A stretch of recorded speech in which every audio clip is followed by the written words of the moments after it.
సంవత్సరాల తరబడి ఎన్ని మందులు వాడినా మీ మోకాల నొప్పులు తగ్గట్లేదా? ప్రాణ పెయిన్ క్లినిక్ లో అత్యాధునిక చికిత్స. ఎవరికేమైతే మనకెందుకులే అనుకునే నేటి సమాజంలో ఓ మహిళా కండక్టర్ మానవత్వం చాటుకున్నారు. ఆర్టీసీ బస్సులో పురిటి నొప్పులతో బాధపడుతున్న ఓ నిండు గర్భిణికి పురుడు పోసి ఓ తల్లిగా సేవకురాలిగా మారింది. తనకు సంబంధం లేని పని ఎందుకు చేయాలని వెనకడుగు పోయలేదు. భయంగా ఉన్నా ముందడుగు వేస్తుంది. ఈ సంఘటన రాఖీ పర్వదినాన చోటు చేసుకోవడం విశేషం. దీంతో కండక్టర్ చేసిన పనికి పలువురు ప్రశంసలు కురిపిస్తున్నారు.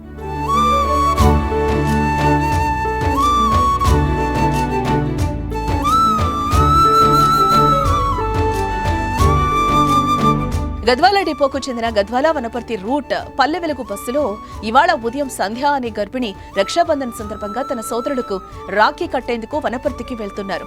బస్సు నాచహల్లి సమీపంలోకి రాగానే గర్భిణికి ఒక్కసారిగా పురిటి నొప్పులు వచ్చాయి. వెంటనే అప్రమత్తమైన మహిళా కండక్టర్ భారతి బస్సును ఆపించారు. అదే బస్సులో ప్రయాణిస్తున్న ఒక నర్సు సాయంతో గర్భిణికి పురుడు పోశారు. పండంటి ఆడబిడ్డకు మహిళ జన్మనిచ్చింది.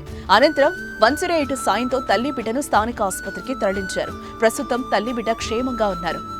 మా ఇట్ట కండక్టరు నొప్పులు వచ్చింటే పెయిన్స్ వచ్చింటే కాన్పు చేసినారు. వనపర్తి దగ్గరకు వచ్చింటే బస్సులో చేసినారు. ఇక ఈ విషయాన్ని ఆర్టీసీ ఎండీ సజ్జనార్ ఎక్స్ వేదికగా పంచుకున్నారు. బస్సులో జన్మించిన చిన్నారిని చేతిలోకి ఎత్తుకున్న కండక్టర్ ఫోటోను షేర్ చేసిన సజ్జనార్ రాఖీ పండుగ నాడు తెలంగాణలో ఆర్టీసీ బస్సులో గర్భిణికి డెలివరీ చేసిన ఒక మహిళా కండక్టర్ మానవత్వం చాటుకున్నారని, తాను విధులు నిర్వర్తిస్తున్న బస్సులో గర్భిణికి పురిటి నొప్పులు రాగా ఆమె వెంటనే స్పందించి బస్సులో ప్రయాణిస్తున్న నర్సుతో కలిసి ప్రసవం చేశారని హర్షం వ్యక్తం చేస్తూ సజ్జనార్ ట్వీట్ చేశారు. నా పేరు జీ భారతి. నేను గద్వాల డిపోలో కండక్టర్గా చేస్తున్నాను. ఈరోజు నాకు గద్వాల వనపర్తి విధంగా 6 నేను గద్వాల నుంచి స్టార్ట్ అయినా. ఇక్కడ ప్రయాణికురాలు గర్భవతితో ఉన్నామే హాస్పిటల్కి వెళ్ళేది కానీ బస్సు ఎక్కింది. అక్కడ నుంచి నార్మల్గానే ఫిబ్రవరి వరకు బాగానే ఉన్నారు. ఫిబ్రవరి తర్వాత పెయిన్స్ స్టార్ట్ అయినట్లు కాస్త ఇబ్బంది పడుతూ ఉన్నది. ఆ విషయాన్ని డిఎం సార్ చెప్తేను హాస్పిటల్ దగ్గరలో ఉంటే తీసుకెళ్ళండి, లేకపోతే చూడండి అమ్మా ఎవరి సాయంతో ఉన్నామో అని చెప్పి స్పందించుకున్నారు.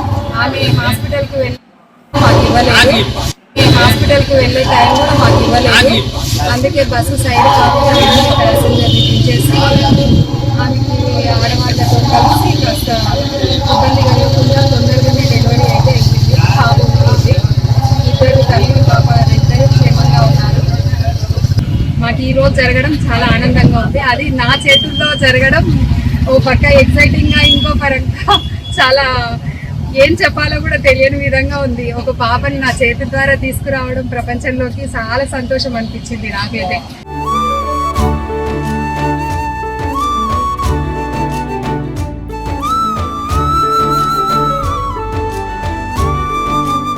మీ బిజినెస్ ఏదైనా మీ ఊర్లో ప్రమోషన్ చేయాలంటే అది సుమన్ టీవీతోనే సాధ్యం. ఇప్పుడే సంప్రదించండి.